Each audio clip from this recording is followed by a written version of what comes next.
Research influences the content and the process of thinking, changing attitudes and perceptions, and making relevant and critical decisions.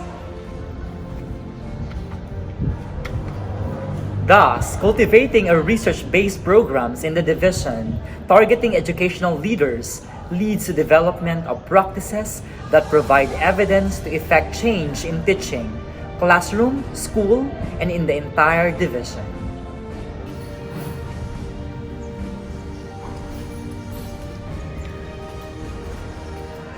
As stipulated in Depth Order number 39, series of 2016, or Basic Education Research Agenda, research must be conducted to build on gains from existing research, generate new knowledge on priority research areas, focus on educational issues, and maximize the available resources from research within and outside the department.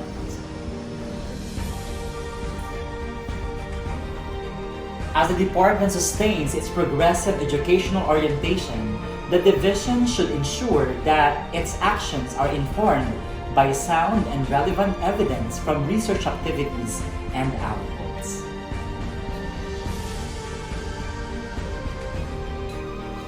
In this manner, innovative programs, projects, and activities will be created aligned to the context and needs of the different schools. To realize generation of teaching innovations, the proponent eyes the educational leaders to become actively engaged in the process of writing the paper in partnership with the Division Research and Planning Office. It is believed that when program of activities is allotted for conceptualization and writing of the different parts of the paper, all educational leaders may successfully complete a meaningful research paper in a year.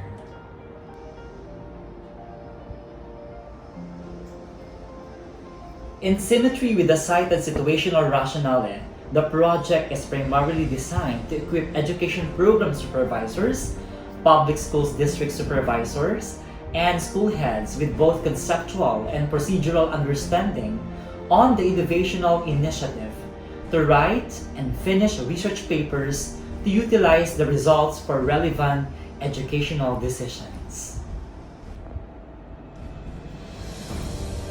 Specifically, this project targets the participants to concretize a sound understanding about the research process. Number 1, translate research strategies and techniques that are framed in the new normal. Number 2, operationalize the writing of the different parts of the paper. And number 3, conceptually map the process of research output utilization for school, district, and division.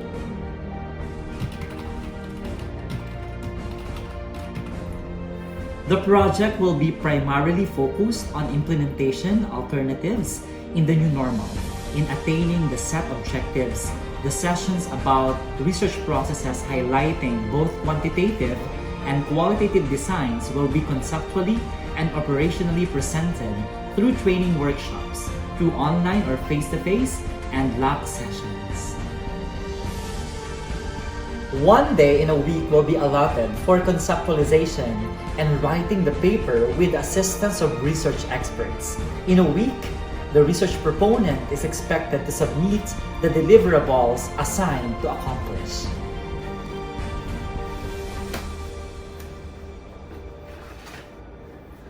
Each session will employ andragogical principles, considering the participants to be responsible of their actions and be self-directed in attending the different activities of the project. Establishing the need to know, self-concept, readiness to learn, orientation to learning, and motivation will be strongly observed to effectively realize the target objectives.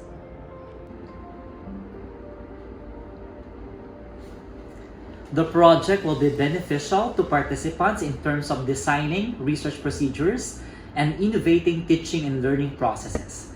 Their learning based on the core knowledge, skills, and values acquired from each session can be a sound foundation to possess high adaptation capability in performing the assigned task based on the budget of work.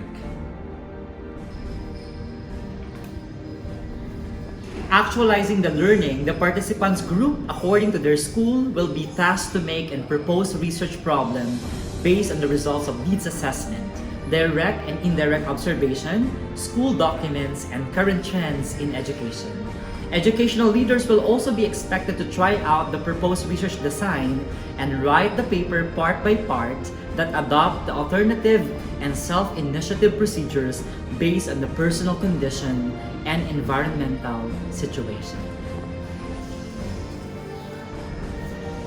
In line with the output endeavors mentioned, the project specifically targets to produce or create number 1, Project ARAW Research Handbook Guide. Number 2, Project ARAW YouTube channel for research instructional videos. Number 3, Project ARAW Facebook page. Number 4, completed research papers. Number 5, Project ARAW Book of Research Abstracts. Number 6, Project ARAW Research Journal. And number 7, Project ARAW Research Conference.